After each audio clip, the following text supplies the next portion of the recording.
What is a terror list without Iran and Hezbollah?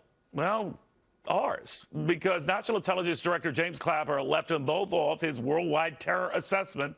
That would be our worldwide terror assessment to Alaska Republican Senator Dan Sullivan, who's doing some reassessing of his own. Senator, what do you make of these omissions?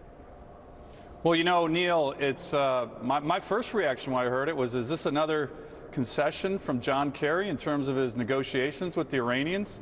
I mean, it seems to me very fishy that certainly in many people's views, the biggest sponsor of state terrorism is Iran. And the fact that they're not on the list is remarkable. And you know, Neil, one of the things is Iran is not just any normal country. As I mentioned, it's been on that list for decades. But it's also, this is something that a lot of Americans overlook, it also has the blood of U.S. soldiers on its hands. Very recently, do you know why they did this, though, Senator? I mean, they were on the list last year. So we took them off. Part of it started maybe because we're trying to strike this nuclear deal with them, maybe because they are allegedly, we can't prove it, fighting ISIS in Iraq. What did it? Do you know?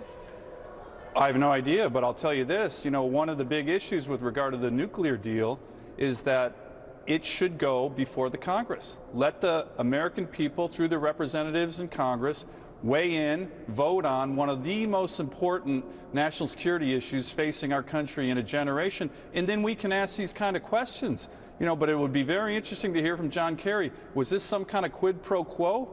It shouldn't be. They should be on the list. They're one of the biggest sponsors, the biggest sponsor of state terrorism in the world. Now, you know, the Hezbollah thing surprised me a little bit, too, because they've been on and off that list. But now we have Benjamin Netanyahu's surprising victory in Israel. Yes. And I wonder how that complicates things, because we deliberately take Hezbollah off. I'm sure many at the State Department and in the White House were not fans of seeing Benjamin Netanyahu reelected. That's happened. I think they call that an awkward moment. Well, I think it is an awkward moment. You know, the Prime Minister gave a very powerful speech before a joint session of Congress, and one of the things that he mentioned was the biggest threat that our country faces, that all of our countries face, is the marriage of nuclear weapons with radical Islamic regimes, like the Iranians. And I think that this is a critical issue, and there's a lot more questions that need to be answered about how in the world Iran, the biggest sponsor of state terrorism, with terrorist networks all over the world, and an army, the Quds Force, that was supplying the most lethal IEDs in Iraq that were killing and maiming thousands of American troops just recently, Neil, how they can be off the list. We need to hear answers from this administration. We're not getting any. The best we can get are statements from the DNI through press reports. I want to pass this along to you, get your reaction. The intelligence community's position on Iran has not changed. In fact, Director Clapper specifically referenced the threat from Iran and their client group Hezbollah in his recent testimony, but it doesn't address the bigger questions you raised, Senator. They're off the list. That's like being off the FBI's most wanted list. You're not wanted. You're not feared.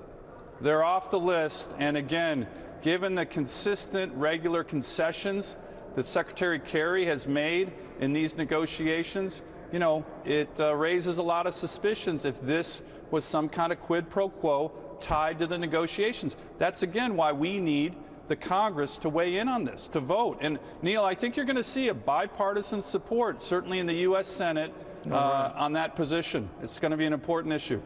Senator Sullivan, a busy first few months in Washington for you. Thank you very, very much. Yes, sir. Good to talk to you, Neil. Thanks again.